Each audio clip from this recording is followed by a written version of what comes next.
9% तक पहुंचाने में फिर सफल हुए हैं।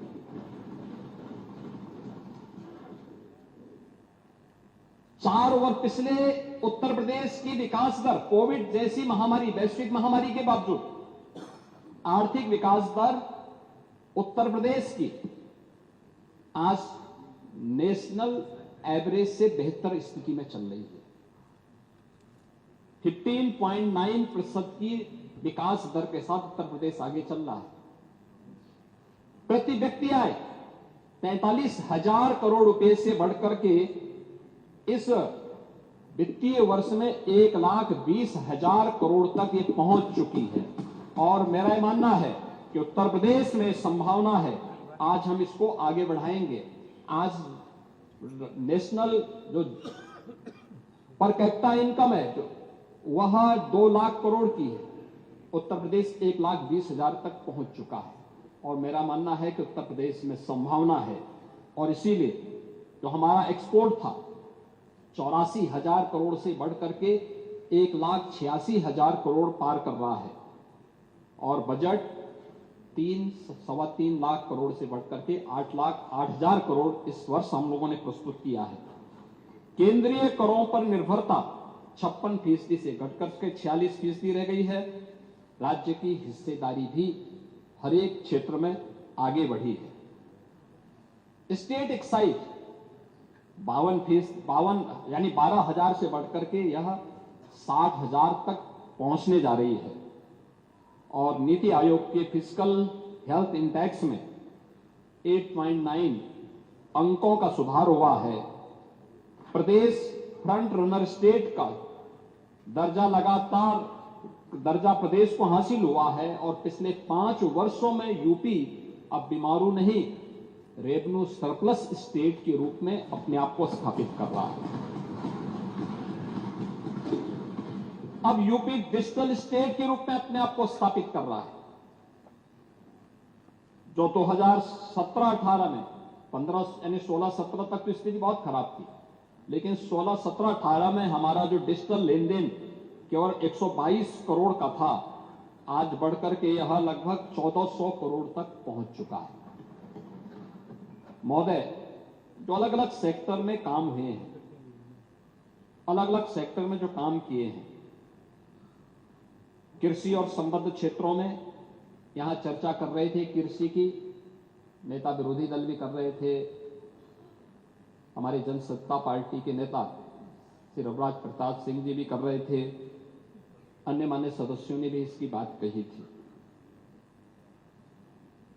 1947 से 2017 तक हमारे किसानों ने कठिन परिस्थितियों में पसीना बहाकर अन्न उगाया, परंतु उत्पादकता की जो रफ्तार थी वो सीमित रही, लागत ज्यादा पड़ती थी। गेहूं, चावल, दलहन, इन सब में हमारा राष्ट्रीय योगदान बहुत थोड़े से था। सिंचाई की परियोजनाओं की आपने चर्चा की, उनकी रफ्तार बहुत धीमी थी। आप सरयू नहर राष्ट्रीय परियोजना की बात कर रहे थे। पांडे जी, ये सरयू नहर राष्ट्रीय परियोजना 1971 में बनी थी। उस समय इसकी लागत थी 100 करोड़। इसका जो डीपीआर उस समय बना था वो 100 करोड़ का बना था, लेकिन योजना जो समय पे नहीं बनती है, ईमानदारी से उसका क्रियान्वयन नहीं होता है, तो जब 2021 में डबल इंजन की भारतीय जनता पार्टी की सरकार ने इसे पूरा किया, तब तक इसकी लागत बढ़कर के हो चुकी 10,000 करोड़। कौन लोग दोषी हैं 1971 में बनी हुई परियोजना को समय पे क्रियान्वयन न करने के? इस सरयू नहर राष्ट्रीय परियोजना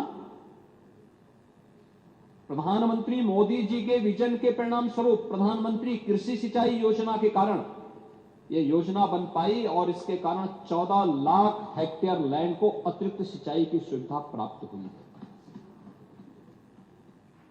ऐसे ही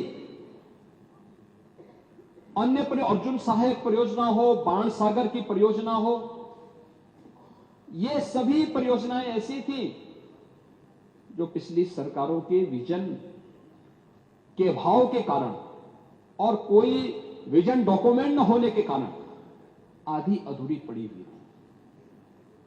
प्रधानमंत्री मोदी जी ने 2014 में आने के बाद इन सभी का क्रियान्वयन उस रूप में किया। सिंचाई परियोजनाओं की धीमी विस्तार, आधुनिक तकनीक, मार्केट से लिंक करने का कोई प्रावधान नहीं और सीधे वित्तीय सहायता किसान के अकाउंट में नहीं। पशुपालन, डेयरी और मत्स्य के क्षेत्र में योजनाबद्ध निवेश का अभाव, कृषि आधारित उद्योग सीमित क्षमता से ही चल रहे थे। लेकिन 2017 के बाद पिछले 8 वर्षों में जो कुछ भी आया है आपके सामने, पिछले 3 वर्षों में कृषि और संबद्ध क्षेत्र में विकास दर प्रदेश में 14% से अधिक था। ये डबल डिजिट में गया है। आपके समय में सिंगल डिजिट में कृषि की विकास दर थी।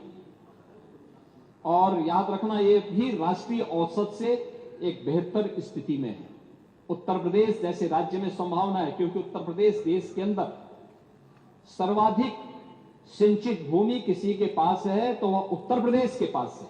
सबसे उर्वरा भूमि किसी के पास है तो उत्तर प्रदेश के पास है।